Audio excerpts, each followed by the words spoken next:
Command बघू. ठीक आहे, स्प्लाइन कमांड साठी मी काय करतो, आपल्याला पाहिजेत पॉइंट्स. ठीक आहे, तर पॉइंट्स आपण लोकेट केले. स्प्लाइन मध्ये जायचं, शॉर्टकट आहे SPL. तर पहिला आपण बघू फिट पॉइंट्स.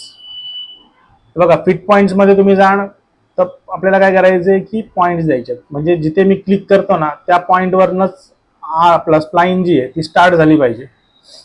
क्लोज केली तर क्लोज होईल. बघा, स्टार्ट आणि एंड डायरेक्ट क्लिक नाही करायचं, त्याला इथे क्लोज कमांडनी क्लोज करायचं. अदरवाईज जर एंड ओपन ठेवायचे असतील तर मग एंटर मारायचं. आता याला म्हणतात फिट कर. फिट कर याचा अर्थ काय, ज्या ज्या पॉइंटवर आपण क्लिक केले त्याच पॉइंटवरनं आर्क पास होणार.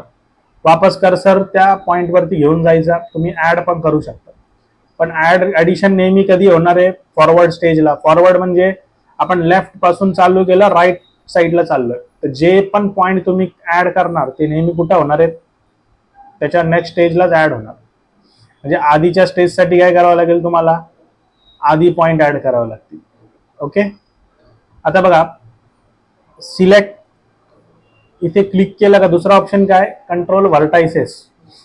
इथे काय होतं की आपल्याला आणखीन स्मूथनेस जर हवी असेल तर या हँडल पॉइंट्स आहेत बेसिकली. ठीक आहे, आता बघा, याला मी किती जवळ आणतोय तेव्हा जाऊन स्मूथली कर्व ऍडजस्ट होते, पण याला जेव्हा मी फिट पॉइंट करतो, ठीक आहे, पॉइंट जिथे नेईल ना तिथेच कर्व जातो, बरोबर ना. मग यामध्ये आपल्याला पाहिजे तेवढी स्मूथनेस नाही भेटत. आणि ह्या कमांडचा यूज जो आहे तो कुठल्याही प्रकारचा इरेग्युलर शेप असेल, काही असेल, तो बनवायसाठी होतो. आता स्विमिंग पूल वगैरे कसे बनवतात, एक्झॅक्टली त्याच्यात आर्क कर्व काही प्रकार नसतो. मग अशा शेप तुम्ही काय करू शकता, स्प्लाइन लाईनने पण बनवू शकता. ओके, यामध्ये एवढेच टाईप आहेत. ड्रॉ मध्ये गेलं का स्प्लाइन मध्ये तुम्हाला दोनच ऑप्शन भेटतील. ठीक आहे.